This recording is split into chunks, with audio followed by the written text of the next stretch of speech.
مفتی حنیف قریشی صاحب نے جو گفتگو کی ہے، میں انشاءاللہ تعالی اس کو 7 علمی پوائنٹس کی شکل میں جو انہوں نے گفتگو اقوال زرعی ارشاد فرمائے ڈسکس کروں گا. ظاہر ہے میں تو انجینئر ہوں، تو آپ کو پتہ ہے میں بالکل اس کو کریٹیکلی چیزوں کو دیکھ کے بلیک اینڈ وائٹ میں جس طرح چیز لا کے سامنے رکھی جاتی ہے نا، میں پبلک کے سامنے رکھوں گا، اور پھر عوام الناس فیصلہ کرے گی کہ کس کا موقف قرآن و سنت کے مطابق ہے اور کس کا موقف جو ہے وہ قرآن و سنت کے منافی ہے.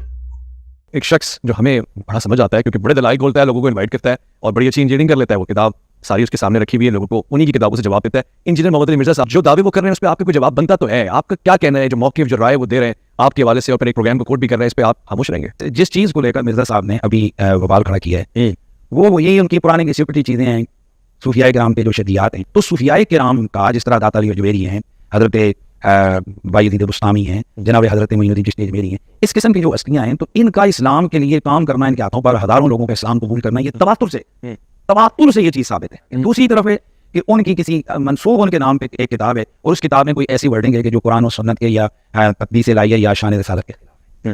اب ہمارے پاس ہوتے، ہمارے زمانے میں وہ ہوتے تو ہم ان سے جا کر پوچھتے آپ نے یہ لکھا ہے؟ اگر وہ کہتے لکھے پھر ہم کہتے یہ غلط لکھے، اور اگر وہ نہ مانتے تو ہم فتویٰ دے دیتے. اگر وہ کہتے لکھے پھر ہم کہتے یہ غلط لکھے، اور اگر وہ نہ مانتے تو ہم فتویٰ دے دیتے. اگر وہ کہتے لکھے پھر ہم کہتے یہ غلط لکھے، اور اگر وہ نہ مانتے تو ہم فتویٰ دے دیتے.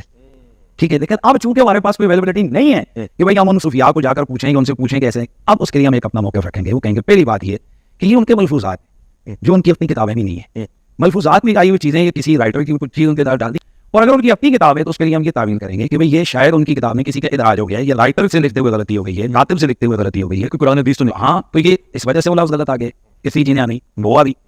تیسری یہ ہے، یعنی ہم آگے بڑھ رہے ہیں کہ ایک طرف ان کی وہ شان ہے، وہ عظمت ہے، یہ عام بندے کے لیے نہیں ہوگا، ورنہ کل مرزائی بھی کہیں گے جی مرزے کے لیے بھی یہی لے آؤ، یا اور ہر قسم کا جو لطف اٹھے گا کہ جی ہماری کتابوں کے لیے بھی یہی تعویل کرو. ایسا نہیں ہو. اب ہم تیسرا پوائنٹ اہل سنت یہ دیتے ہیں، وہ کہتے ہیں کہ پھر اس کلام کی مناسب تعویل. مثلا میں آج آپ کو ایک پوائنٹ دے رہا ہوں، بڑا حیران ہوں گے. ایک بزرگ اسی طرح آئے تو ان کے سامنے کوئی بات ہوئی تو ان کا نام تھا صادق. تو انہوں نے کہا کہ مجھے سچا مانتے تو پڑھ لا الہ الا اللہ صادق رسول اللہ.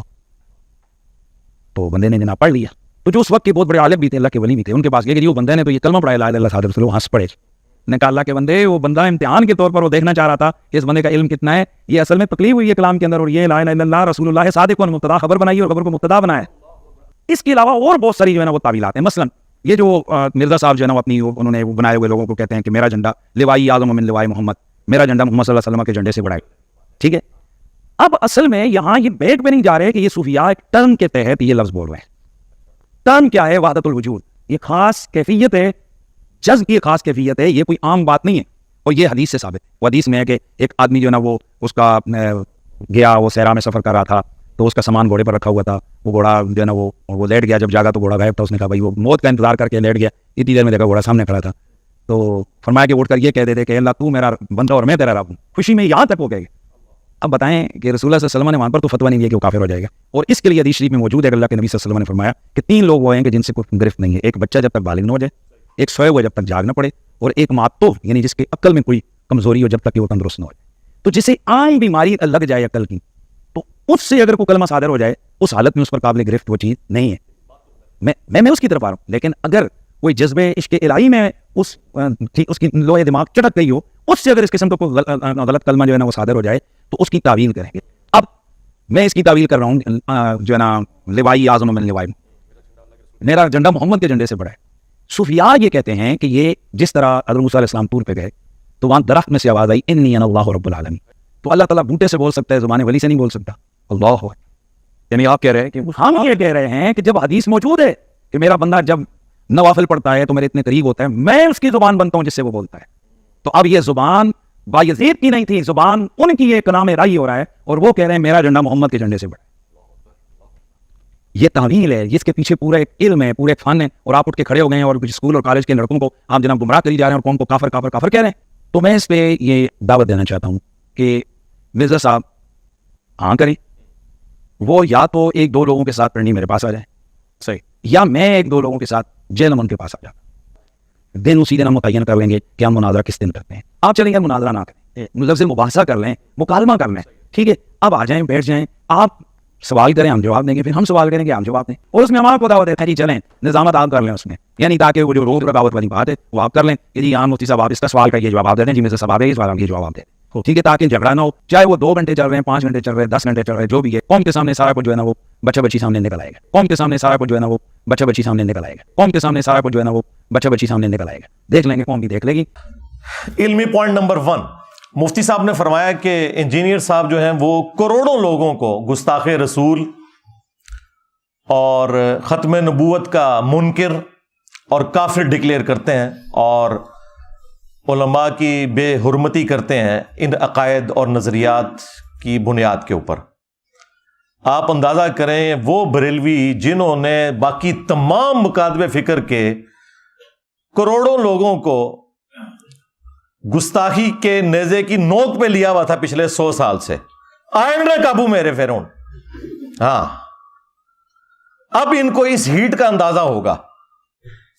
جب تک بات دوسروں پہ تھی یہ انجوائے کرتے تھے, آج اپنے پہ بات آئی ہے تو اب یہ کہہ رہے ہیں کہ جی ہمیں گستاخ رسول اور ختم نبوت کا منکر کروڑوں لوگوں کو انجینئر صاحب کافر کہتے ہیں. میں نے آج تک نہ تو کسی کو کافر ڈکلیئر کیا نہ گستاخ رسول ڈکلیئر کیا, سوائے ان کے جو چشتی رسول اللہ کے قائل ہیں. اگر تم قائل نہیں ہو تو تمہیں فکر ہی نہیں ہونی چاہیے. جو لوگ قائل ہیں یہ ان کے لیے تکلیف والی چیز ہوتی ہے. جب تمہارا دعویٰ ہے کہ ہمارا یہ کلمہ ہی نہیں ہے, ہمارا کلمہ لا الہ الا اللہ محمد رسول اللہ ہے, اور انجینئر صاحب جھوٹا الزام لگا رہے ہیں, پھر کوئی تکلیف نہیں ہونی چاہیے. بس پھر عوام کو یہی بتایا کرو کہ یہ کتابیں ہم نے نہیں چھاپی, ہمارے بزرگوں نے یہ نہیں فرمایا, ہم نے مناظرے نہیں کیے, تاکہ عوام آپ کی شکل, آپ کی پرانی ویڈیوز کی شکل میں آپ کے سامنے رکھے کہ جھوٹ بولنا بند کرو. ہم نے جو جھوٹا دفاع کرتے ہیں نا صرف ان کے اوپر بات کی ہے, بزرگوں کے اوپر بھی بات نہیں کی ہے, ان کتابوں کی عبارتوں کے اوپر بات کی ہے. تو یہ بالکل ان کا جو الزام ہے یہ ردی کی ٹوکری میں پھینکنے والا ہے. اور پھر ان لوگوں کا اپنا حال یہ ہے کہ ان کے اپنے اعلی حضرت نے حسام الحرمین کے اندر جب علماء دیوبند کے اوپر فتویٰ دیا تو انہوں نے نہیں لکھا تھا کہ دیوبند کے علماء کے کفر میں شک کرنے والا بھی کافر ہے. تو کروڑوں دیوبندیوں کو تو انہوں نے ڈائریکٹ کافر نہیں لکھا تھا کیا حسام الحرمین کے اندر, بلکہ لکھا یہ اسلام سے خارج ہیں اور مرتد ہیں. یہ بھی حسام الحرمین میں لکھا. اور احکام شریعت میں جب ان سے پوچھا گیا, یہ فتوے لکھ رہے تھے وہ, یہ نہیں ہے کہ راہ چلتے کسی نے ویڈیو کلپ بنا لیا تھا, وہ غصے کی حالت میں تھے. فتویٰ پوچھا گیا کہ بتائیں کہ یہ جو وہابی ہیں, اور پھر اس بریکٹ کو کھولا, دیوبندی, اہل حدیث, رافضی یعنی اہل تشیع, قادیانی یعنی قادیانی کافروں کو بھی اسی صف میں لا کے کھڑا کیا جہاں باقی فرقے تھے. نیچری یعنی نیچر میں ماننے والے لوگ, سر سید احمد خان کے, ان سب کا ذکر کر کے وہ بندہ سوال کرتا ہے کہ ان کے ذبیحے کا کیا حکم ہے. تو وہ اعلیٰ حضرت پھر قول زری ارشاد فرماتے ہیں ان ساروں کو ذکر کر کے, دیوبندی, اہل حدیث, وہابی, قادیانی, نیچری, رافضی, وہ کہتے ہیں یہ سب کے سب 1,00,000 دفعہ بھی اللہ کا نام لے کر جانور کو قربان کریں تو ذبیحہ مردار ہی رہے گا, اور یہ سب کے سب مرتد ہیں یعنی واجب القتل ہیں. شمشیر اعلیٰ حضرت صاحب, تمہارے اعلیٰ حضرت تو اپنے سوا سارے فرقوں کے علماء اور ان کی پبلک کو واجب القتل قرار دیتے ہیں. تم لوگوں کی یہ جرت ہے کہ تم آج آ کے ہم سے بھیک مانگ رہے ہو کہ جی ہم پہ بات کیوں کر رہے ہیں. اب تمہیں ہیٹ محسوس ہوگی. یہ اللہ کی سنت ہے کہ اللہ تعالی نے موسیٰ علیہ السلام کی پرورش دربار فرعون میں کی تھی, اور میری پرورش جو ہے وہ بریلوی خاندان کے اندر کی ہے. مجھے پتا ہے ہم یہی کچھ کرتے رہے دوسروں کے ساتھ, اس لیے مجھ سے تو کوئی چیز چھپی ہوئی نہیں ہے. تو میں نے پھر بھی کبھی کسی کو کافر نہیں کہا, صرف عبارتوں پہ بات کی ہے, یا جو ان عبارتوں کا جھوٹا دفاع کرتے ہیں.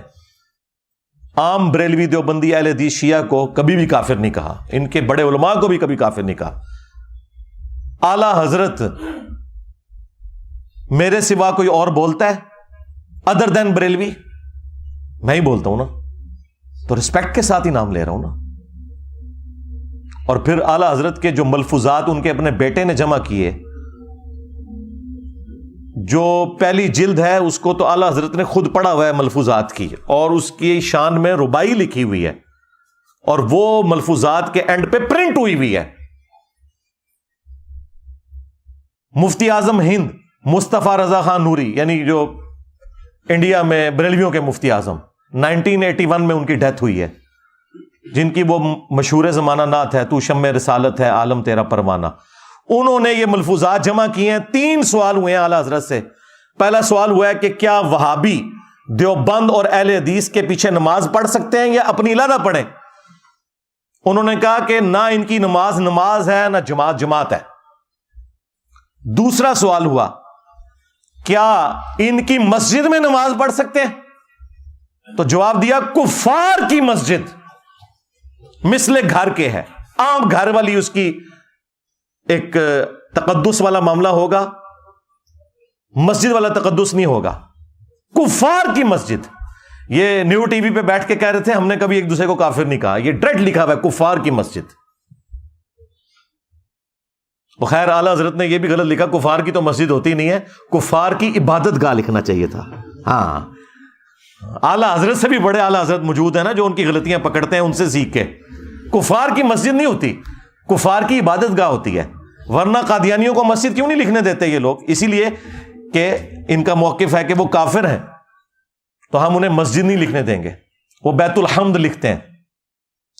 تو پھر یہ کیوں کہتے ہو کہ وہابیہ کی جو مساجد اور ان کو لکھا کفار کی مساجد، یہ لکھا کریں کفار کی عبادت گاہیں. اور تیسرا سوال ہوا اذان، تو انہوں نے کہا کہ نماز اور جماعت کی طرح ان کی اذان بھی باطل ہے. ہاں اگر اللہ کا یا رسول اللہ کا نام آئے تو آپ عز وجل و صلی اللہ علیہ وآلہ وسلم کہہ لیں، بس اس سے زیادہ کوئی اذان کا بھی احترام کرنے کی ضرورت نہیں ہے، نہ اذان کا جواب دینے کی ضرورت ہے. یہ مفتی حنیف قریشی صاحب کے اعلیٰ حضرت کا حال تھا.